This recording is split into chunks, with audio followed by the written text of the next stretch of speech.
Amigos míos, bienvenidos a bordo de este viaje de historias. Y hoy vamos a hablar sobre uno de los sucesos más extraordinarios, letal por demás, a lo largo de la historia. Pero que de él sí tenemos es decir, todas las pruebas fidedignas para decir qué ocurrió, porque además están ahí los testimonios. Pero de esto vamos a hablar después de invitarlos para que compartan y comenten estos contenidos alrededor de una buena taza de café. Los invito a que se suscriban en mi canal de YouTube, que es Néstor Armando Alzate, y lógico, ese es mi canal oficial. Denle me gusta. Activen la campanita para recibir notificaciones. Y les recordamos que tienen a su disposición nuestro WhatsApp, que es 310-692-0672. Pueden escribirme los mensajes que deseen o enviarme mensajes de audio. Y en la medida de lo posible, yo trataré de responderles a todos. Trataré de hacerlo a todos, sin excepción. Y recuerden también que ustedes disponen de nuestro libro La Bella Villa, que ya está a disposición de ustedes en Amazon. Ya suficientemente les he contado sobre este libro, que es la historia de Medellín. Así pues que nos embarcamos en esta aventura. Y yo creo que aquí sí vale la pena hacer como una especie de viaje en el tiempo.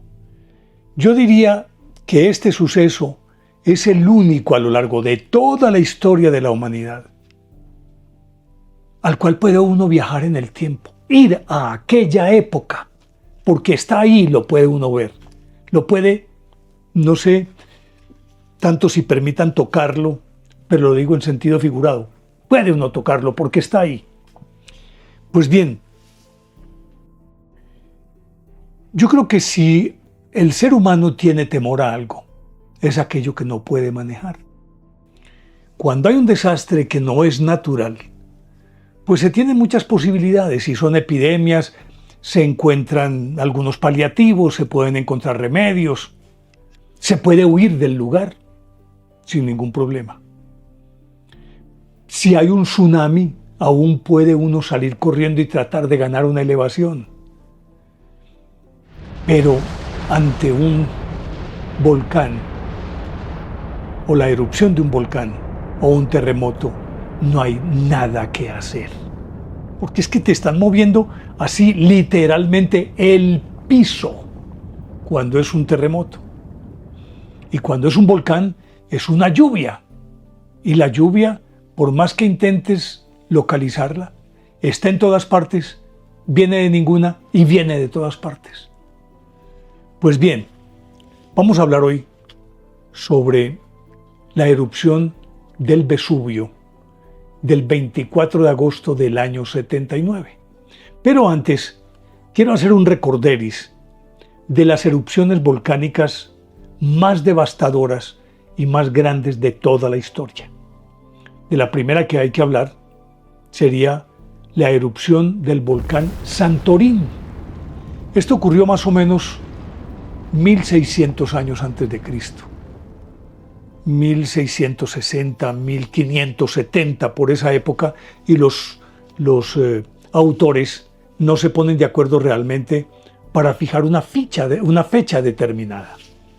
Pero fue tal la devastación que incluso hay quienes afirman que eso que ocurrió fue el fin de la era minoica.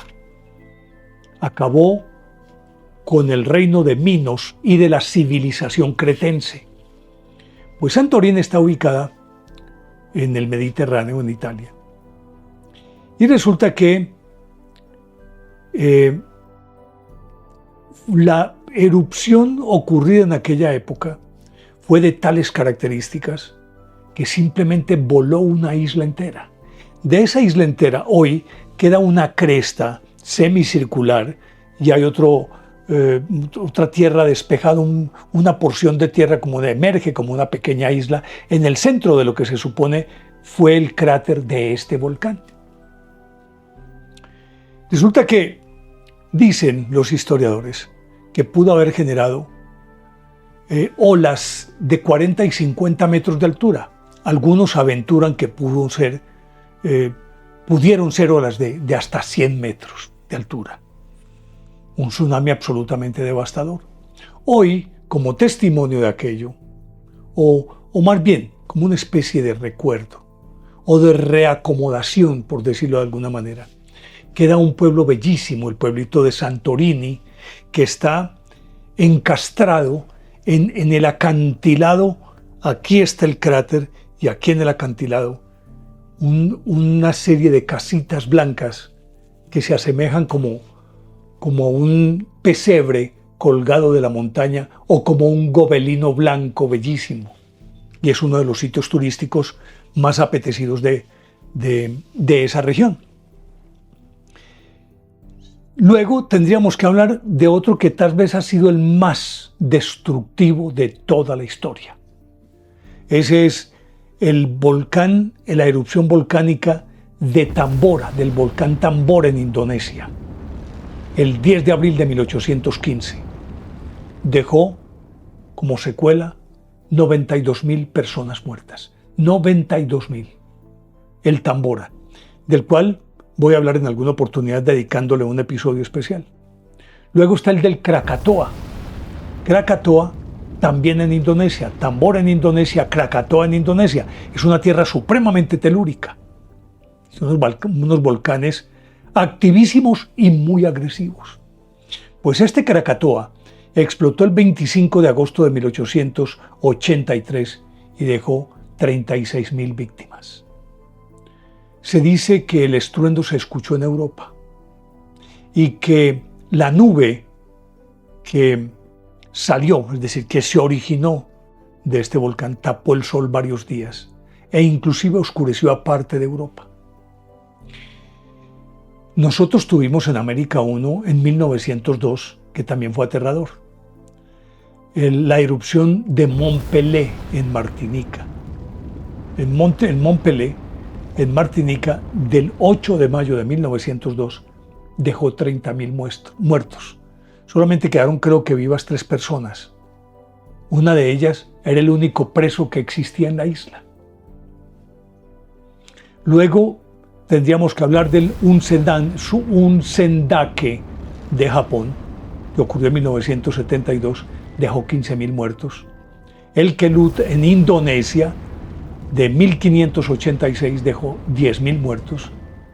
Y el Lakajigar de Islandia, de 1783, o en 1783, que dejó 9.000 muertos.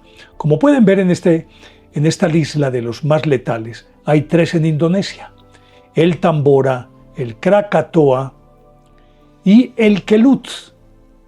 Esos se asume que son las erupciones volcánicas más terribles que han ocurrido en la historia de la humanidad. Y deliberadamente he dejado dentro de esta lista el nuestro, el del volcán Nevado del Ruiz, ocurrió el 13 de noviembre de 1985. Recuerden que aquí tenemos un capítulo sobre el volcán Nevado del Ruiz, que dejó entre 25.000 y 26.000 muertos. Todavía no se han podido poner de acuerdo para decidir cuál es la cifra oficial, pero se cree que entre 25 y 26.000.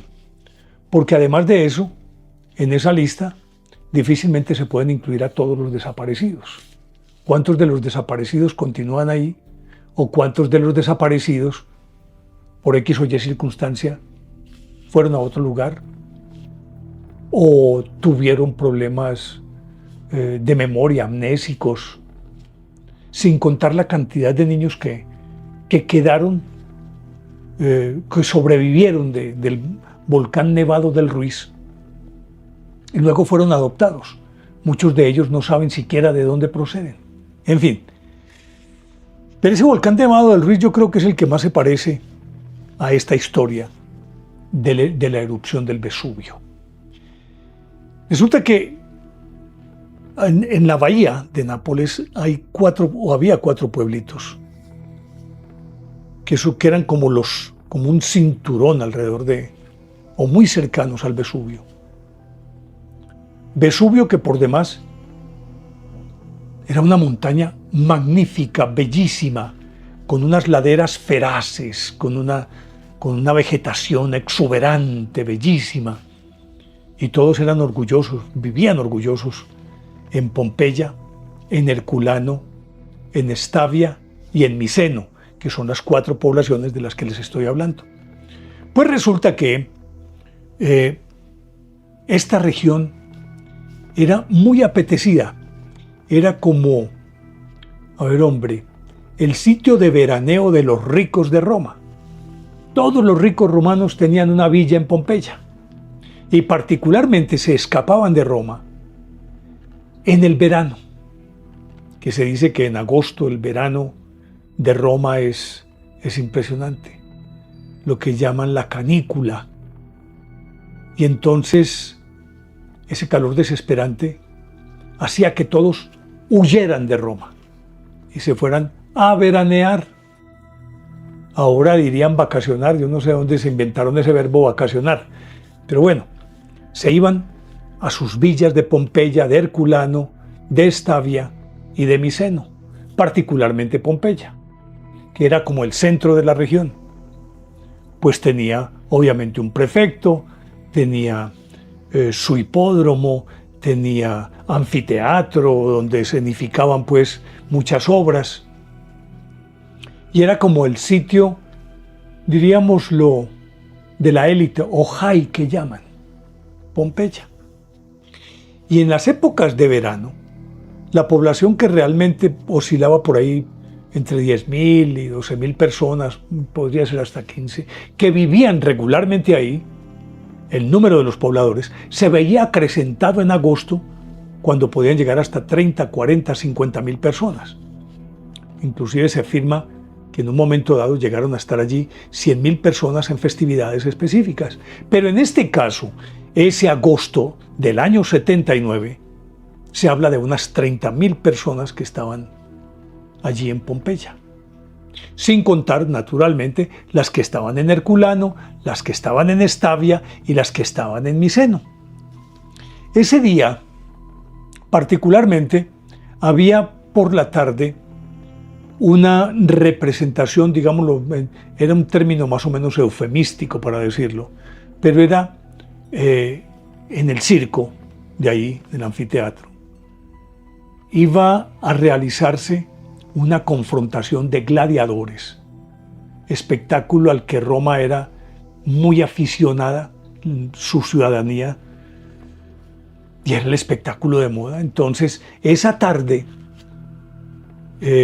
iba a haber la pelea o la confrontación de muchos gladiadores, y obviamente que era un espectáculo concebido y preparado por y para la élite romana que en ese momento descansaba en Pompeya. Aparte de eso, su actividad en el puerto era muy febril. En una bahía de esas bahías mansas a las que se puede arrimar sin ningún miedo porque el mar es sereno. Entonces había mucha actividad. Lo cierto es que desde las 8 de la mañana empezó un tremor. Empezó como a rugir la tierra y a temblar. Ellos estaban acostumbrados a los temblores, porque estando junto al Vesubio, era apenas comprensible que hubiese temblores, pero ellos no sabían, es lo que dicen los historiadores, que los habitantes no sabían que el Vesubio era un volcán. Aunque veían la cumbre y en forma de volcán con su cráter arriba, hacía más de 1500 años ese monstruo no rugía, temblaba así.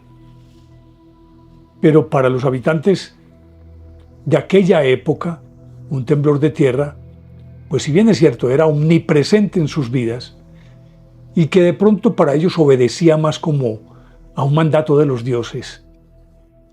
No era algo de temer, pero ese día empezó a temblar por la mañana. A mediodía,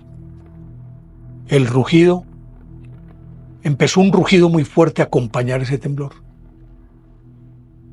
Y la tapa del volcán se abrió y empezó a salir una nube impresionantemente grande que tal vez por la misma presión desde abajo empezó a empujar hacia arriba y salió, lo describen, ahorita les digo quién, como si fuera un pino que se alza de manera vertical y arriba comienza a mostrar unas especies de ramificaciones.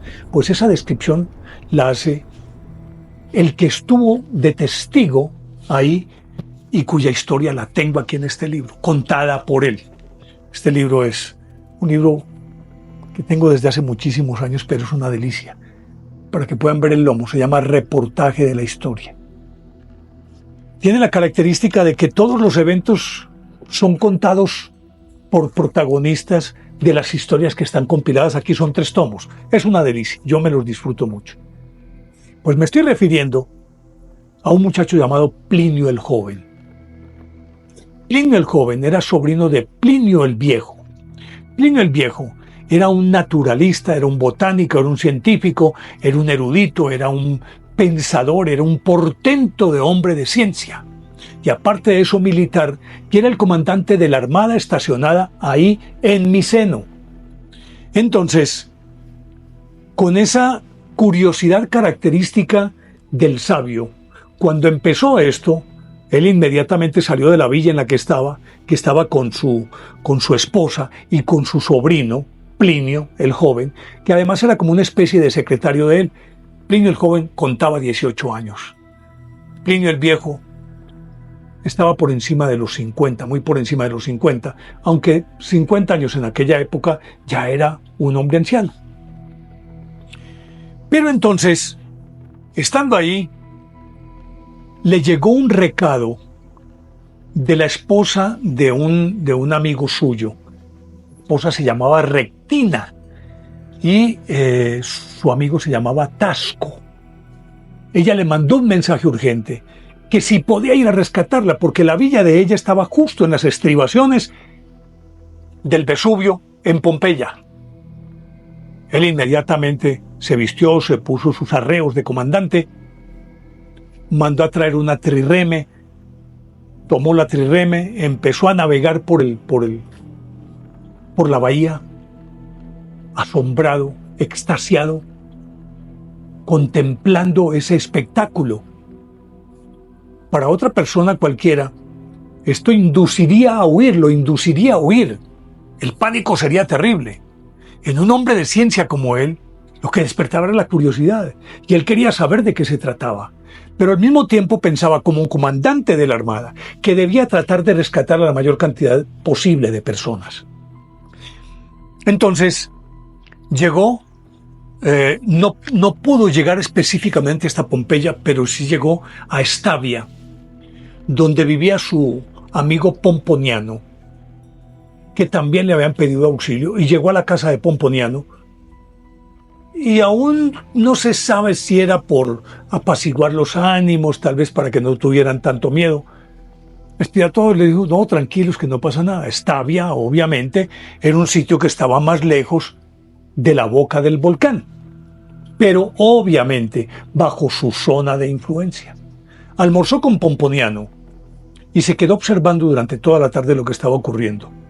Al final de cuentas no pudo arrimar hasta Pompeya, pero sí arrimaba por los lados para tratar de rescatar gente, y se dice que pudo haber rescatado mucha gente. En una de esas, yendo hacia la playa, lo describe su sobrino, Plinio el Joven. Y aquí hago pues un alto para indicarles que Tácito, el gran historiador romano, le pidió a Plinio el Joven que le contara cómo fue la muerte de su tío, Plinio el Viejo, que era una celebridad en Roma. Entonces Plinio el Joven le escribe una carta, le escribe 2 cartas, que son las que tengo aquí. Y en estas 2 cartas le describe lo que ocurrió con su tío. Y cuenta que su tío, al parecer, se arrimó allá donde estaba pues su amigo Pomponiano. Y cuando ya la situación se estaba haciendo insostenible, dice que En otras partes había amanecido ya. Eso ocurrió durante todo el 24. Una noche más negra y densa. Estoy leyendo. Y entonces está describiendo lo que hizo su tío. Decía que a él le pareció oportuno ir a la playa a ver qué posibilidades existían en el mar, que estaba desierto y adverso. Allí el viejo ya no pudo. Se echó sobre un lienzo y pidió agua fresca y bebió 2 veces. A él le despertó y a los demás les hizo huir el olor del azufre, precursor de las llamas. Y éstas llegaron luego. Se levantó apoyándose en 2 ciervos, pero cayó enseguida debido a lo que creo, a que el vaho caliginoso le tapó la respiración y le cerró el estómago, que tenía muy delicado y propenso al vómito. Cuando nuevamente se hizo de día, y era el tercero desde que había dejado de ver, su cuerpo fue hallado intacto, tal como iba vestido. Más tenía el aspecto de dormir que el de estar muerto. Plinio el Viejo, tratando de salvar personas, pero también empujado por su curiosidad científica, se expuso más de lo debido. Y probablemente más allá de el material expulsado por el volcán, lo mató a él, fueron lo que él dice aquí como vaho caliginoso, es decir, monóxido de carbono y otras sustancias, fue lo que le derrumbó. Pero cuenta antes que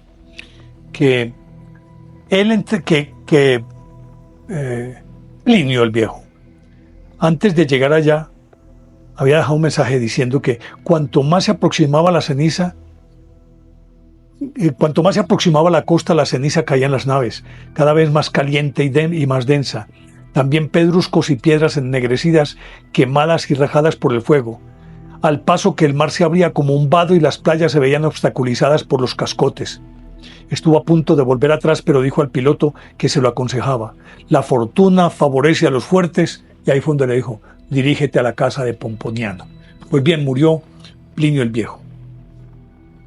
Pero lo que describen a continuación es algo aterrador. La forma como el volcán descargó toda su furia sobre Pompeya. Y era magma y piedras y ceniza volcánica, que cayeron en tal cantidad que aplastaban los techos. Mas la gente trataba de huir y las piedras, como si alguien desde un sitio escondido le lanzara piedras a todos. Resulta que eran pedruscos enormes que caían por toda la ciudad, iban matando gente, y los que no, esos gases liberados los dejaban tumbados en la calle. Y por eso, después de que en 1927, porque desde 1709 comenzaron a hacer como algunas excavaciones en las ruinas de Pompeya, pues resulta que las abandonaron por todo lo que ocurrió en ese siglo XVIII, incluida la Revolución Francesa, todo lo que pasó. Entonces no pudieron realmente hacer de una manera consistente esa excavación, que apenas comenzó realmente en 1927 y se sacó a la luz toda Pompeya y a toda Herculano. Y por eso estamos viendo y se pueden ver aquellas personas que, si uno mira, dice: ¿quién sería esta persona que lo cubrió de tal manera el magma que lo convirtió en una estatua y quedó atrapada en un bloque de magma? Y se ve perfectamente la figura del individuo. Se ven figuras que no tuvieron tiempo de reaccionar absolutamente para nada. Inclusive aparece en una taberna alguien que está tratando de pagar una cuenta y tiene la mano estirada, y hay otra persona de allá para acá que intenta recibir lo que éste le va a pagar. Asume uno que era eso, o le iba a entregar algo. Están en esa posición. Es decir, fue tal el aluvión y tan abruptamente, es que no tuvieron tiempo ni de caminar, ni de voltearse, ni avanzar, ni atrasarse, sino que el impacto fue tal que de una vez los petrificó a todos. Y a veces entonces, aunque han hecho algunas recreaciones, yo intento hacer composiciones de lugares, es decir, imaginarme lo que pudo ser todo eso. Los gritos de la gente corriendo, Obviamente, algunos lanzando imprecaciones contra los dioses, es decir, renegando contra los dioses, otros implorando la ayuda, otros más protegiendo. Hay una mujer que se ve con su niño así, y hay otra en la que aparece en una posición como de estar amamantando a un bebé también. Todo esto está ahí en Pompeya, hoy, aquí y ahora. Por eso decía al principio que este es de esos hechos incontrastables en que las pruebas, que no se necesita decir nada porque las pruebas están ahí. Y son demasiado vívidas esas pruebas, como para uno tener, yo creo que ahí sí podría llamarse un viaje en el tiempo. Yo creo que es quizás el único viaje en el tiempo que uno puede hacer sin salir del presente, pero adentrándose en el pasado. Y no sé hasta qué punto me sucedió a mí cuando estuve en Éfeso, en Turquía, que al caminar por las calles de Éfeso, no sé si fue que me abstraje demasiado o por la afición mía por todo lo que tiene que ver con la historia. Y aunque había cientos de turistas por todas partes y mis compañeros de grupo, yo creía sentir y ver a los habitantes de Éfeso con sus clámides, sus túnicas, en las termas. Me parecía ver todo eso, como cerrar los ojos y verlos a todos en una intensa actividad en aquella época. Y algo parecido pienso yo que podría uno sentir llegando a Pompeya, en donde es creíble e imaginable quienes todavía asumimos que las energías se quedan, que los hechos comienzan a tener una carga emocional de tal dimensión que convertida en energía queda estacionada ahí. Por eso se habla de que los fantasmas pueden aparecer en determinados sitios, porque nunca se fueron, se quedaron ahí. O sea, que todo esto, esa carga, esa energía, esa carga emocional, debe estar un sedimento, un remanente, debe estar ahí, y uno sentirlo.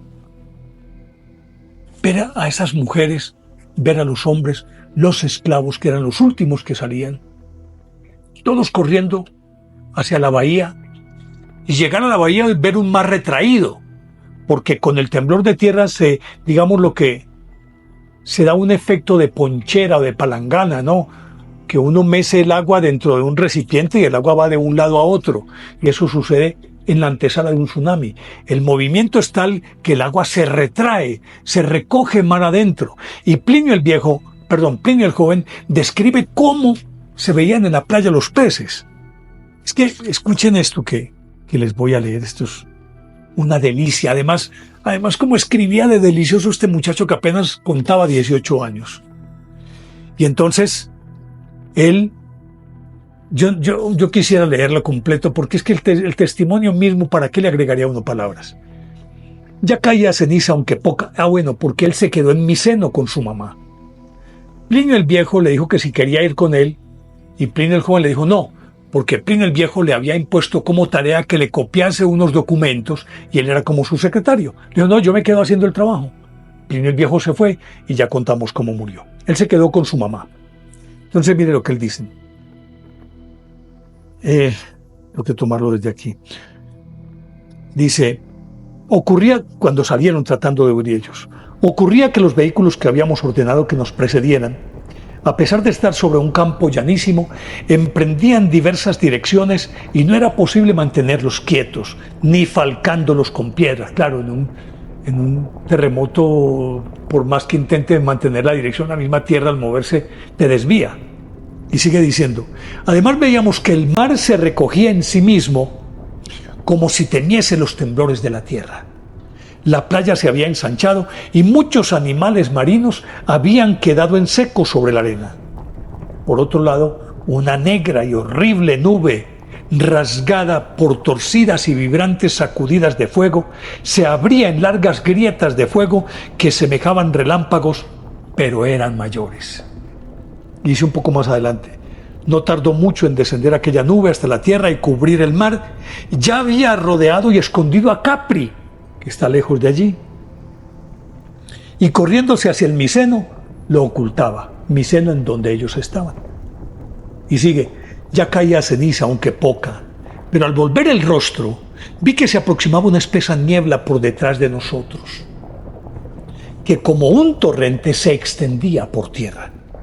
Apartémonos, dije, mientras veamos a fin de que la multitud no nos atropelle en la calle empedrada cuando vengan las tinieblas. Apenas había dicho esto, cuando anocheció, no como en las noches sin luna o nubladas, sino con una oscuridad igual a la que se produce en un sitio cerrado en el que no hay luces. Permítanme, me tomo la licencia de seguir leyendo esto porque al leerlo, yo creo que lo lleva a uno a ver lo que está aconteciendo en ese momento del 24 de agosto del año 79. Y dice: allí hubieras oído chillidos de mujeres, gritos de niños. Cuando él dice allí hubieras oído, es porque esta es una carta que le está enviando a Tácito, el gran historiador romano, como les dije al principio. Entonces le dice a Tácito así: allí hubieras oído chillidos de mujeres, gritos de niños, vocerío de hombres. Todos buscaban a voces a sus padres, a sus hijos, a sus esposos, los cuales también a gritos respondían. Unos lamentaban su desgracia, otros la de sus parientes, y había quienes por miedo a la muerte la imprecaban, la invocaban, la insultaban. Muchos eran los que elevaban las manos hacia los dioses, y muchos había también que, convencidos de que los dioses no existen, creían que aquella era la eterna y última noche del mundo. No faltaban los que con terror falso y fingido exageraban los peligros reales. Algunos notificaban a los crédulos con falsedad que se había desmoronado e incendiado el Miceno, o sea, la ciudad donde ellos estaban. Cuando aclaró un poco, nos pareció no que amanecía, sino que el fuego se iba aproximando, pero se detuvo un poco lejos. Y luego volvieron las tinieblas y otra vez la espensa y densa ceniza. De cuando en cuando nos levantábamos para sacudírnosla, pues de lo contrario nos habría cubierto y ahogado con su peso. Me podría envanecer de no haberme lamentado y de no haber proferido ningún grito fuerte en medio de tantos peligros, pero me consolaba en mi mortalidad la idea de que todos y todo acababa conmigo. Lo voy a dejar ahí. Él, de todas maneras, permaneció en Miceno con su mamá, con la esposa de Plinio, que era su tía, pero era su mamá, fue la que lo crió, esperando tener alguna noticia de él, que nunca apareció. Hasta que llegaron con la noticia de que había muerto y le contaron cómo había muerto. Lo cierto del caso es que ese día murieron en Pompeya, se calcula unas 20.000, de 20 a 30.000 personas. Y estos quedaron sepultados, los habitantes, bajo unos 20 metros de magma y ceniza y piedras, los de Pompeya. En Herculano fueron sepultadas más de 10.000 personas, pero estas murieron fue por lodo y ceniza, porque está al otro lado del Vesubio, y la avalancha se vino de lodo y ceniza y tapó a estos, sin contar que aparte de todo esto, los gases liberados, particularmente el monóxido de carbono, acabó con los que fueran. Se salvaron muy pocos. Como era apenas comprensible, todos huían hacia el mar, pero en el mar no había salvación, el mar estaba retraído, y cuando venía casi que como un tsunami, a bordar toda la bahía. Entonces los que no murieron tratando de salir, las mismas inundaciones acabaron con ellos. En fin, si como dice Plinio el joven, me consolaba en mi mortalidad la idea de que todos y todo acababan conmigo. Ahí, el último día, acuérdense lo que dice por aquí, que para muchos estaban convencidos de que los dioses no existen, creían que aquella era la eterna y última noche del mundo. En medio de esa densa oscuridad, todo el mundo huyendo, ¿Para dónde? ¿Por dónde? No veo. ¿Por dónde camino?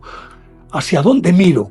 Es comprensible que todos se chocaran. ¿Cuántos murieron justamente por esos choques o porque fueron pisoteados? Lo cierto del caso es que la erupción del Vesubio fue uno de los hechos más violentos, más letales de la historia, y que nunca olvidaron los romanos. Por el contrario, casi que podríamos decir que la erupción del Vesubio fue sacralizada, casi que ponerla como si hubiese sido un evento motivado por el castigo de los dioses, porque era una sociedad disoluta y no faltaba quien dijera eso. Lo cierto es que está ahí, descubierta, Pompeya y Herculano, y que uno puede ir a visitar esas dos ciudades y las encuentra. El trabajo tan titánico que han hecho los restauradores es algo que definitivamente produce muchísima admiración. Que hayan hecho tal trabajo. Eso es de titanes. ¿Y todo para qué? Para que los seres humanos entendamos nuestra fragilidad, lo pequeños que somos y lo desvalidos que estamos ante el poder de la naturaleza. Y ahorita cuando hablaba de Herculano me acordaba inmediatamente, y cuando estaba leyendo para contarle la historia, me acordaba de cómo Herculano fue avasallada por ceniza y lodo. Inmediatamente recordé a Armero, que en Armero no hubo lo que llaman flujo piroclástico, pues como el clásico, pues, que tengo entendido que es piedra, lava y demás. No, aquí fueron ceniza y lodo. Cuando el río se desbordó y llevó esa avalancha tan impresionante hasta Armero. Allá quedaron sepultados entre 25.000 y 26.000 personas. Lo mismo que ocurrió en Herculano. Ceniza y lodo. ¿Se imaginan la velocidad que adquiere una avalancha de esas características? Que se lleva a su paso troncos, piedras, de todo, claro. Entonces me ponía yo a pensar, si luego de hacer las excavaciones y sacar a la luz a Pompeya y Herculano, en este caso Herculano, me pregunto si en el futuro, no sé, dentro de miles de años, o si alguien alguna vez se atreva, que no lo creo, porque Armero ha sido declarado camposanto, y yo estoy de acuerdo en no perturbar la paz de los muertos por ninguna consideración. Pero si alguna vez una civilización u otra, no sé, nuestros descendientes, alguna vez decidieran excavar en Armero, ¿cuántos armeritas, cuántas personas encontrarían convertidas en estatuas de lodo y ceniza, solidificadas como si fueran de piedra, es decir, casi que estatuas pétreas de piedra? Aquí en Armero, tal como en Herculano. Yo creo que si se excavara aquí, serían muchísimos los que se encontrarían, y así en posiciones tan disímiles como les estaba contando la señora que aparentemente estaba amamantando a su bebé, la persona que estaba entregando algo y recibiendo algo a cambio, o era un pan o algo así por el estilo. Podríamos encontrar a muchas de esas personas aquí, pero solamente estoy diciéndolo como un comentario cualquiera, algo que no estoy con un ánimo morboso de decir hagámoslo, no, ni más faltaba. Por eso dije, la paz de los muertos hay que respetarla. Es un camposanto, dejémoslos quietecitos.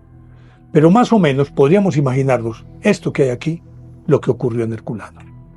Pues bien, quería contarles esta historia, porque para mí siempre fue fascinante esta historia del Vesubio, de la erupción del Vesubio, y mucho más después de ver cómo Pompeya, que ha sido revivida, es la única muestra clara y palpable de cómo era la vida cotidiana de los romanos.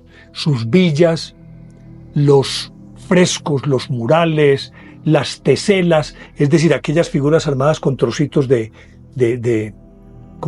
digámoslo a términos como de baldosín, ¿sí?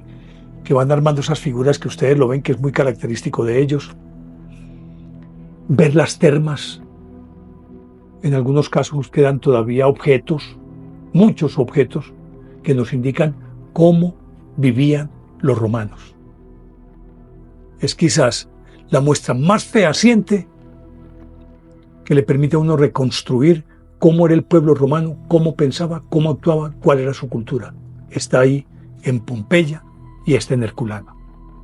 Aspiro alguna vez poder ir allá a emocionarme con esto. Por lo pronto dejamos la historia aquí, una historia fascinante, que espero les haya gustado. Y por lo tanto, les dejo la inquietud de siempre. ¿Les parece lógica o ilógica esta historia? Son ustedes quienes lo deciden. Y los espero en el próximo viaje de historias, que con seguridad va a ser fascinante. Chao.